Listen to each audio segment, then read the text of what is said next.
Hello, नमस्कार दोस्तों, कैसे हैं आप सब।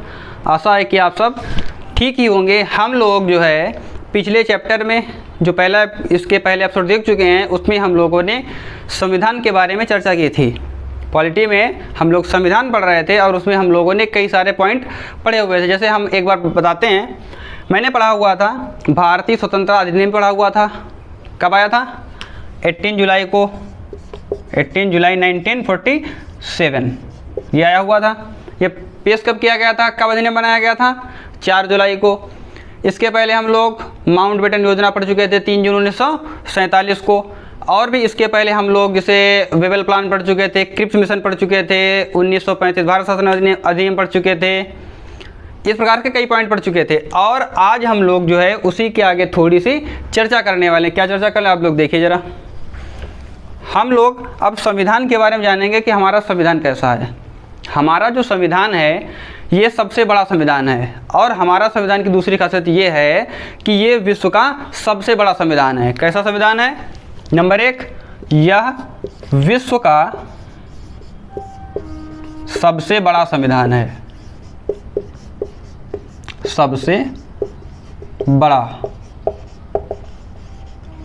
विश्व का सबसे बड़ा संविधान है। दूसरा, ये लिखित संविधान है। लिखित संविधान है। जो हमारे देश का संविधान है, जो भारत का संविधान है, इसमें जनता को श्रेष्ठ माना गया है। जनता को श्रेष्ठ माना गया है। इसमें हमारे संविधान में मूल अधिकार, नीति निर्देशक सिद्धांत, मूल अधिकार, मूल अधिकार, नीति निर्देशक सिद्धांत,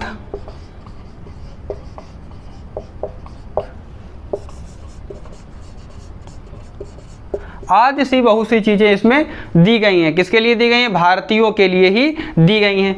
जो हमारा भारतीय संविधान है, जो हमारा संविधान है, भारत का जो संविधान है, ये विश्व का सबसे बड़ा लिखित संविधान है। और जो हमारे संविधान में जो भी चीज़ें ली गई हैं, ये विश्व के अनेक देशों से ली गई हैं। भारतीय संविधान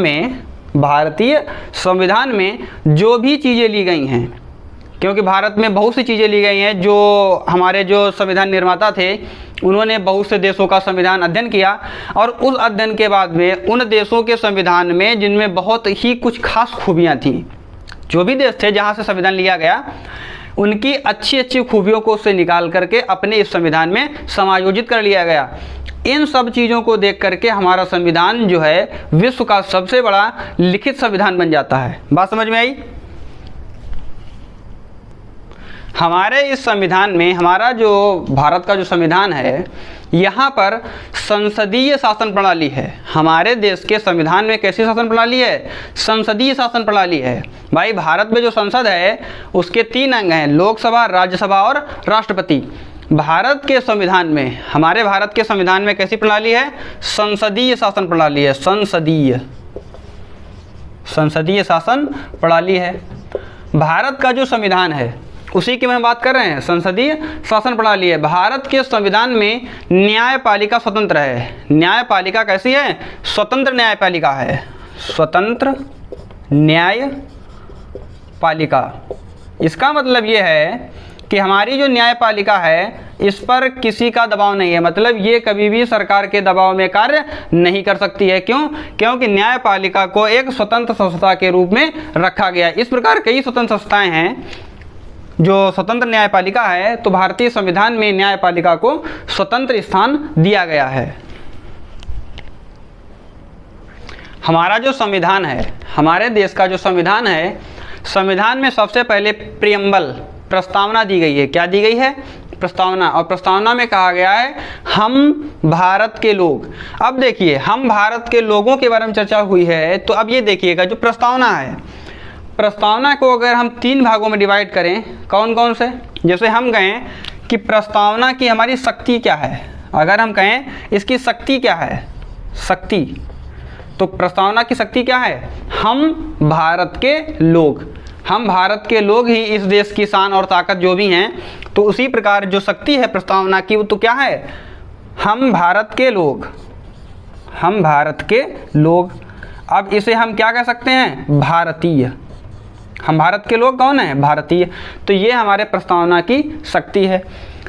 एक तो शक्ति हो गई, दूसरा हमने सपोज किया कि एक क्या हो गया, उद्देश्य। क्या हो गया, उद्देश्य। अब देखो अगर प्रस्तावना बनी है तो उसका कुछ ना कुछ उद्देश्य रहा होगा। तीसरा अगर हम सपोज करें तो इसमें हम ये निकाल के लाए हैं कि प्रस्तावना का कोई स्वरूप रहा होगा। स्वरूप का मतलब आकार, ढांचा, जो भी कर सकते हैं। तो प्रस्तावना का कोई ना कोई स्वरूप रहा होगा। क्या होगा, स्वरूप। अब मैंने प्रस्तावना की शक्ति के बारे में तो बता दिया है। प्रस्तावना की शक्ति के बारे में क्या बता दिया है कि भाई जो संविधान की प्रस्तावना बनी है, उस प्रस्तावना में जो शक्ति है, शक्ति किसके द्वारा मिली है, भारतीयों के द्वारा। हम भारत के लोग जो भारतीय हैं, यही संविधान की शक्ति है, आई मीन प्रस्तावना की शक्ति है। इसके कुछ ना कुछ हमारे उद्देश्य भी रहे होंगे कि भाई प्रस्तावना क्यों बनी, किस लिए बनी, किसी वजह से ही बनी होगी। स्वरूप, इसका कोई ना कोई मूल ढांचा भी रहा होगा। इसका कोई ना कोई मूल ढांचा भी रहा होगा। हम प्रस्तावना की बात करने से पहले थोड़ी सी बात यह कर लें कि जो प्रस्तावना की बात हम कर रहे थे, तो मैंने कल या परसों के एपिसोड में मैंने बताया हुआ था कि 13 दिसंबर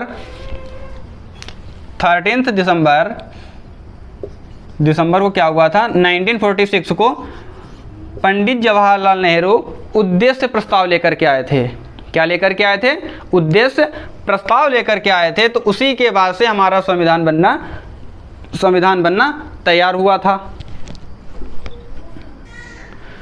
तो हमारी जो प्रस्तावना है, इसका स्वरूप कैसा है, समाजवादी,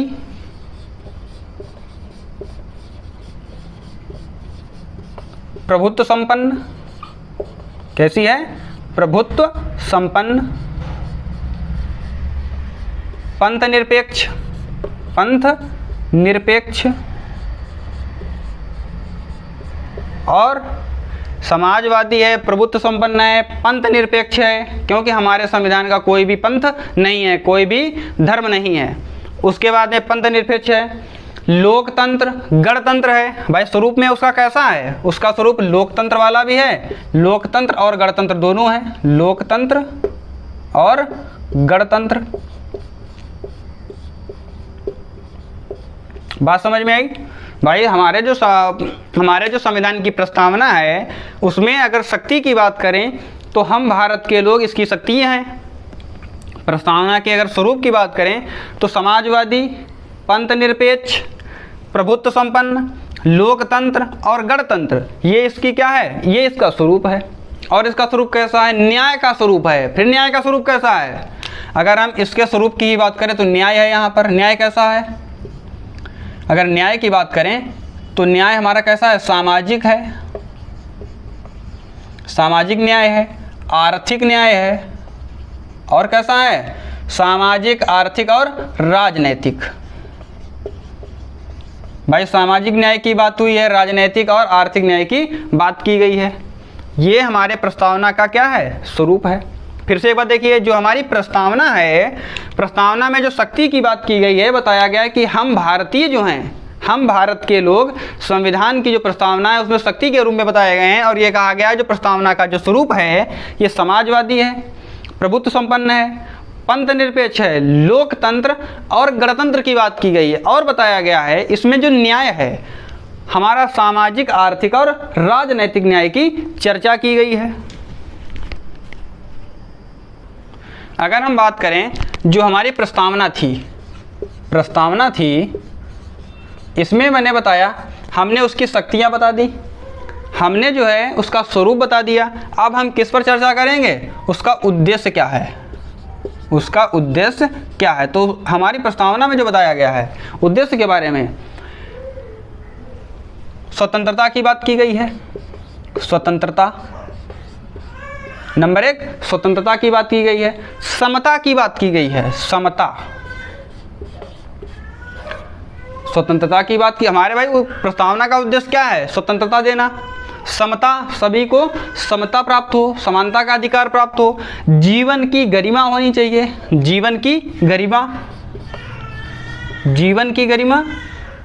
या व्यक्ति की गरिमा, गरिमा मतलब शान शौकत की बात की गई है। भाई स्वतंत्रता, समता, जीवन की गरिमा, देश की एकता एवं अखंडता की बात की गई है। किसकी बात की गई है, देश की देश की एकता एवं अखंडता की बात की गई है। ये किस में बात की गई है? ये प्रस्तावना का जो हमारा उद्देश्य है, हमारा प्रस्तावना का उद्देश्य ये है कि हमारे देश में सदैव एकता बनी रहे और ये अखंड हो। अखंड का मतलब है ये कभी भी विभाजित ना हो, टुकड़ों में बटा हुआ नहीं होना चाहिए। तो ये हमारा उद्देश्य है, हमारी प्रस्तावना का उद्देश्य है। हमारी प्रस्तावना का उद्देश्य है कि हम सब स्वतंत्र हों, हमें समानता हो, जीवन की गरिमा हो। जीवन की गरिमा भी मैंने बता दिया है। ये सब हमारे क्या हैं? उद्देश्य हैं। जो भारत का संविधान है, इसमें जो प्रस्तावना है, इसमें सबसे पहले जो प्रियम्बल प्रस्तावना दी गई है, तो इस प्रस्तावना में कभी भी संशोधन की बात नहीं। लेकिन 42वें संविधान संशोधन, कौन सा संविधान संशोधन? 42 42वें संविधान संशोधन। 42वां संविधान संशोधन कब हुआ था? 1976 में। कब हुआ? 1976 में। इसमें संशोधन कर दिया गया। 42वें संविधान संशोधन 1976 में संविधान की प्रस्तावना में क्या किया गया? संशोधन किया गया। बात समझ में आई? इसमें संशोधन किया गया और क्या क्या जोड़ा गया? इसमें 3 चीज़ें जोड़ी गई। जो प्रस्तावना थी, मैंने बताया, प्रस्तावना में मैंने बताया कि 42वें संविधान संशोधन 1976 42nd अमेंडमेंट 1976, 42वें संविधान संशोधन 1976 में संविधान की प्रस्तावना में कुछ जोड़ दिया गया। क्या जोड़ दिया गया? अखंडता, अखंडता, पंथ निरपेक्ष और समाजवादी। ये 3 शब्द हमारे जोड़ दिए गए। कब जोड़ दिए गए? 42वें संविधान संशोधन 1976 में इन 3 शब्दों को जोड़ दिया गया। लेकिन री बेरूबरी मामले में, कौन सा मामला था? री बेरूबरी मामले में सुप्रीम कोर्ट ने कहा था, किस मामले में? री बेरूबरी मामले में सुप्रीम कोर्ट ने कहा था कि संसद प्रस्तावना में या उसके मूल ढांचे में कोई भी संशोधन नहीं कर सकती। किसमें संशोधन नहीं कर सकती है? प्रस्तावना में संसद कोई भी संशोधन नहीं कर सकती है, संशोधन नहीं कर सकती है। लेकिन 42वें संविधान संशोधन 1976 के तहत प्रस्तावना में 3 शब्द जोड़े गए। और क्या जोड़े गए? अखंडता, पंथ निरपेक्ष और समाजवादी। ये 3 शब्द हमारी प्रस्तावना में और जोड़ दिए गए थे। जो हम संविधान पढ़ रहे हैं, मैंने अभी बताया हुआ है कि भारत का जो संविधान है ये विश्व का सबसे बड़ा संविधान है। और ये जो मैंने बताया था, ये सबसे बड़ा जो संविधान विश्व का है, ये लिखित संविधान है। इसमें कई देशों के संविधान का इसमें मिश्रण मिला हुआ है। अब मैंने बताया कि इसमें अगर कई देशों के संविधान का मिक्सचर है, तो अब ये हमको विचार करना है कि किस देश के संविधान से कौन कौन सी मुख्य चीज़ें ली गई हैं। तो भारत का जो संविधान है, जो भारत का संविधान है, इसमें 22 भाग हैं। कितने भाग हैं? इसमें 12 भाग हैं। कितने भाग हैं? 12 भाग हैं। इसमें अनुच्छेद कितने थे? 395 अनुच्छेद थे। 395 अनुच्छेद थे, ठीक है ना। इसमें 8 अनुसूचियां थी। 8 अनुसूचियां थी। अब वर्तमान में इसमें ज़्यादा हो गई, वो भी बताई जाएंगी। इतना तो हमारे संविधान में, मूल संविधान में था। अब बताया गया कि जो हमारे देश का संविधान था, हमारे देश का जो संविधान था, तो ब्रिटेन से क्या क्या लिया गया? तो हमारे देश के संविधान में ब्रिटेन से संसदीय शासन प्रणाली ली गई। क्या ली गई? संसदीय शासन प्रणाली। बात समझ में आई? दूसरा, द्विसदनीय व्यवस्था या द्विसदनीय व्यवस्था। द्विसदन व्यवस्था का मतलब उच्च सदन और निम्न सदन। अगर भारत में उच्च सदन और निम्न सदन की बात की जाए, तो भारत में उच्च सदन कौन सा है? लोकसभा उच्च सदन कौन है? राज्यसभा। क्या है? राज्यसभा। और निम्न सदन क्या है? लोकसभा। तो ये जो व्यवस्था थी ये कहाँ से ली गई? ब्रिटेन से ली गई। नागरिकता, एकल नागरिकता जो थी,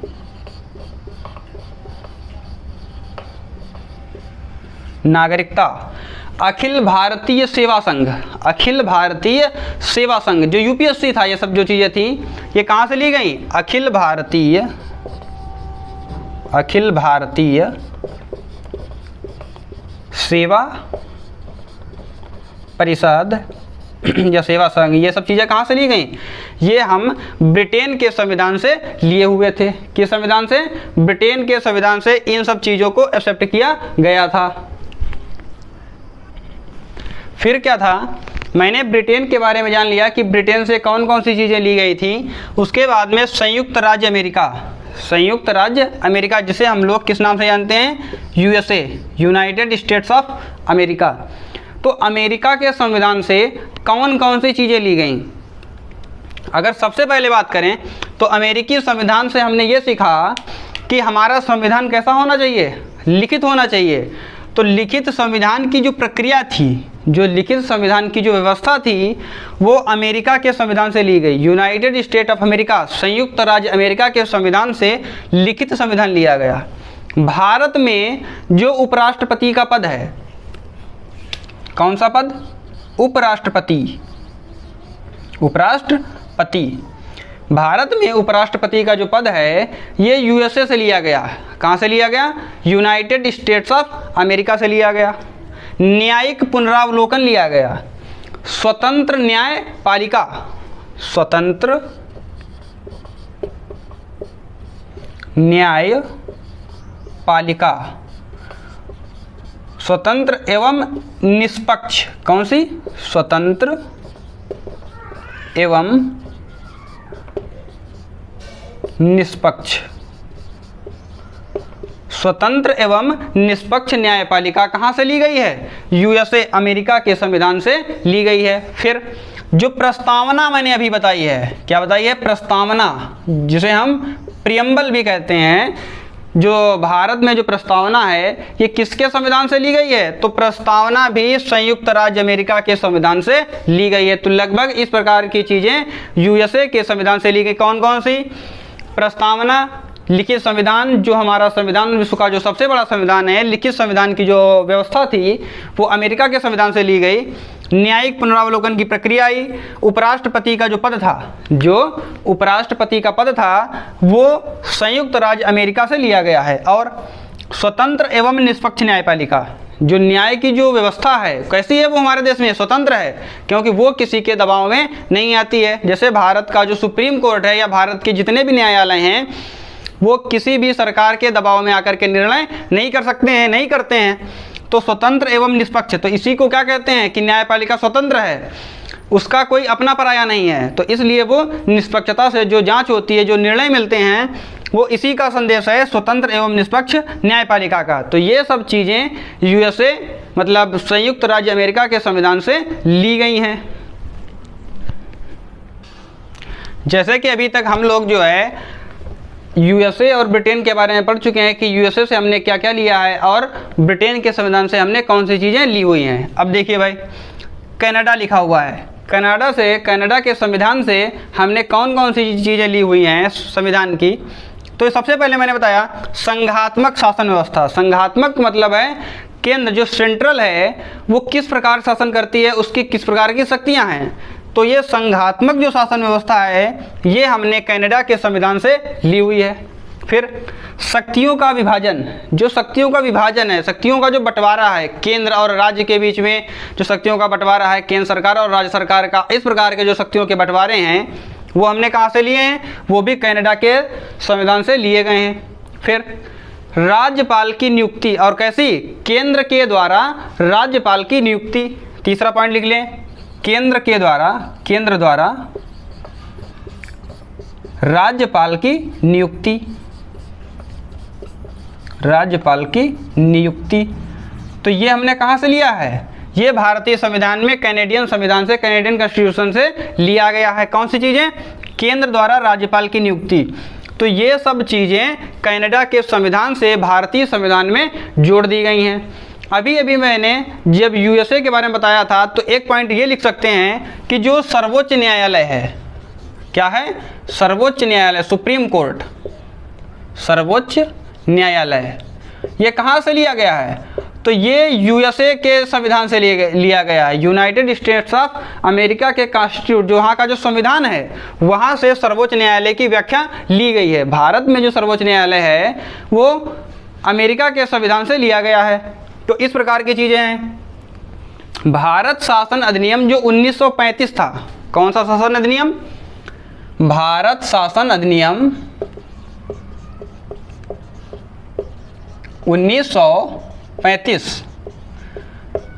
इसके तहत भारत का काफ़ी ज़्यादा संविधान का जो हिस्सा है वो भारत शासन अधिनियम 1935 के तहत लिया गया है।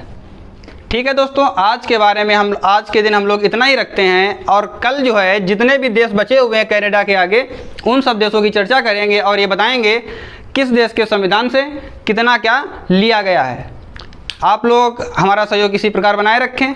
अगर आपको हमारा वीडियो अच्छा लगता है तो आप लाइक करें, सब्सक्राइब करें हमारा चैनल और इसे अपने दोस्तों में शेयर करें। धन्यवाद।